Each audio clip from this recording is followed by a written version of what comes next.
आज हम एक बहुत ही कह सकते हैं पुराने समय के स्रोत पर नजर डाल रहे हैं। हाँ, ये हमें ले जाता है करीब 14 लाख साल पहले। सोचिए 14 लाख साल, जब आदिम मानव बस दुनिया में अपनी जगह बना ही रहे थे। बिल्कुल। और ये स्रोत एक खास काफी नाटकीय घटना पर रोशनी डालता है। हाँ, एक आदिम बस्ती का सामना एक विशालकाय अजगर से सुनने में ही अजीब लगता है ना? अजीब भी और दिलचस्प भी, क्योंकि ये कहानी सिर्फ एक मुठभेड़ के बारे में नहीं है। अच्छा। हाँ, ये उस दौर की जिंदगी की एक झलक भी देती है। स्रोत बताता है कि कैसे वो लोग पत्थर के औजार इस्तेमाल करते थे। हाँ, शिकार पर निर्भर थे और खाने पीने के लिए रोज की जद्दोजहद थी। बिल्कुल। स्रोत में जिक्र है कि पुरुष जो थे वो पत्थर की नोक वाले भाले बनाने में लगे रहते थे। और महिलाएं खाना जुटाती थीं, कंदमूल वगैरह, और परिवारों की देखभाल करती थी।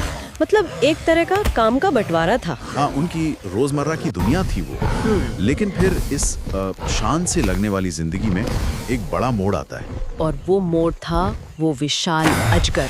जी हाँ, स्रोत बताता है कि कैसे उसके आने की खबर से ही पूरी बस्ती में डर फैल गया। मैं तो कल्पना भी नहीं कर पा रही हूँ उस समय बिना आज के हथियारों के इतने बड़े खतरे का सामना करना। बहुत मुश्किल रहा होगा।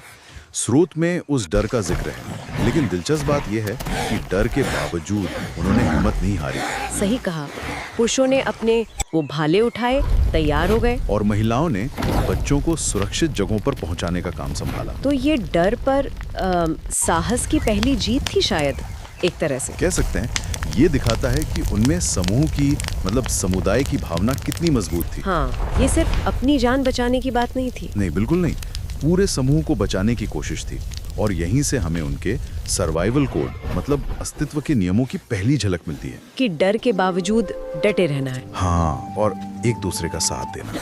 फिर वो टकराव शुरू हुआ होगा। स्रोत में इसका जिक्र है। हाँ, काफी विस्तार से बताता है कि कैसे एक तरफ वो भालों से अजगर पर हमला कर रहे थे, उसे रोकने की कोशिश कर रहे थे। और तभी एक और मुसीबत। बिल्कुल, गांव की झोपड़ियों में आग लग गई। अरे बाप रे, मतलब दोहरा संकट। एक तरफ वो भयानक अजगर, दूसरी तरफ फैलती हुई आग, धुआं। कल्पना कीजिए उस अफरा तफरी की क्या भयानक मंजर रहा होगा। और यहीं पे शायद स्रोत कुछ जरूरी बात बताता है। हाँ, बिल्कुल।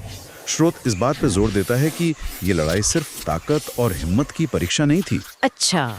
जब आग लगी तो न एहसास हुआ होगा कि स्थिति को काबू में करने के लिए, बचने के लिए सिर्फ बहादुरी काफी नहीं है। मतलब अक्ल और तालमेल, टीम वर्क जिसे हम कहते हैं, उसकी भी उतनी ही जरूरत है। हाँ, ये समझ आता है। शायद कुछ लोग अजगर से लड़ रहे थे तो कुछ लोग आग बुझाने या बाकियों को निकालने में लगे होंगे। बिल्कुल यही।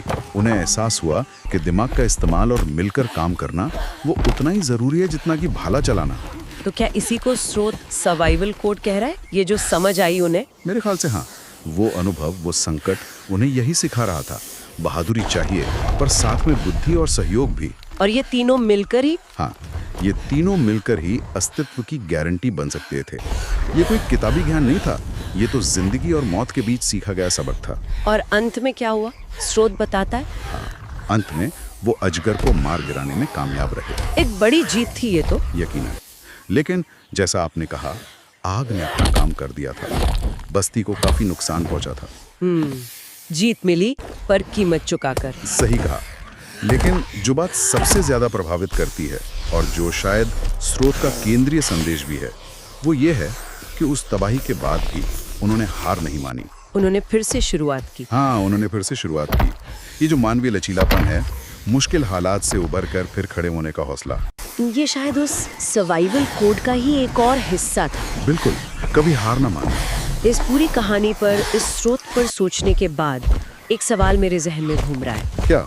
ये जो अस्तित्व का कोड है, बुद्धि, साहस, सहयोग और हार ना मानने का जज्बा, जो हमारे इतने पुराने पूर्वजों ने लाखों साल पहले ऐसे संकटों से सीखा, हाँ।